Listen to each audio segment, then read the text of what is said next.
এদিকে দক্ষিণ অঞ্চলের অসংখ্য মানুষ রাজধানী ফিরতে শুরু করেছে। কর্মস্থলে ফেরা মানুষের আরও খবর জানাতে মুন্সিগঞ্জের ঢাকা মাওয়া এক্সপ্রেসওয়ে থেকে সরাসরি যুক্ত হচ্ছেন সহকর্মী এম তরিকুল ইসলাম মাহবুব।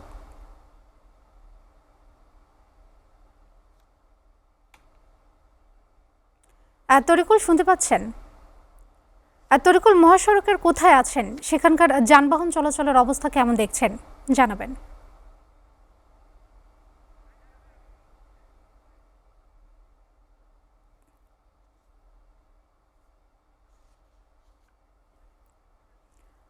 তরিকুল, আপনি কি শুনতে পাচ্ছেন?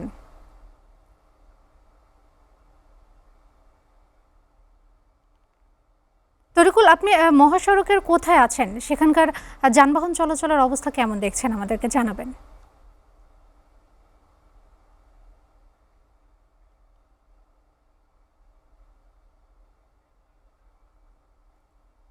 রোববার যদিও সরকারি ছুটি ইতিমধ্যেই শেষ হয়ে গেছে, কিন্তু এখনো কিন্তু 26শে মার্চ ও 25 মার্চ উপলক্ষে কিন্তু এখন পর্যন্ত কিন্তু ঈদে কর্মস্থলে ফেরা মানুষ এই দক্ষিণাঞ্চলের 21 জেলার মানুষ এখনো ফেরেনি। তবে ঈদের ঘরমুখে মানুষের নিরাপত্তার ব্যাপারটি নিয়ে কিন্তু আমি কথা বলেছিলাম এখানকার লোহজং উপজেলা নির্বাহী কর্মকর্তা ফারজানা ববিনের সাথে। তিনি কিন্তু আমাকে জানিয়েছেন যে বরাবরের মতোই কিন্তু ঈদের আগেও যে পরিমাণ পুলিশ এবং আইন শৃঙ্খলা বাহিনী রাস্তায় মোতায়েন ছিল, সেই পরিমাণ লোকজনই কিন্তু এখনো কিন্তু ঈদের ঘরমুখী মানুষের নিরাপত্তার লক্ষ্যে অর্থাৎ ঢাকা এক্সপ্রেসওয়ে পদ্মা সেতু এলাকায় কিন্তু সেই পরিমাণ লোকবল নিয়োগ করেছে। এছাড়াও কিন্তু ধলেশ্বরী টোল প্লাজা এলাকায় কিন্তু পুলিশের নিরাপত্তা ব্যবস্থা রয়েছে এবং হাইওয়ে পুলিশ, ট্রাফিক পুলিশ ও থানা পুলিশ সহ উপজেলা প্রশাসন সবাই কিন্তু কাজ করছে ঈদে কর্মস্থলে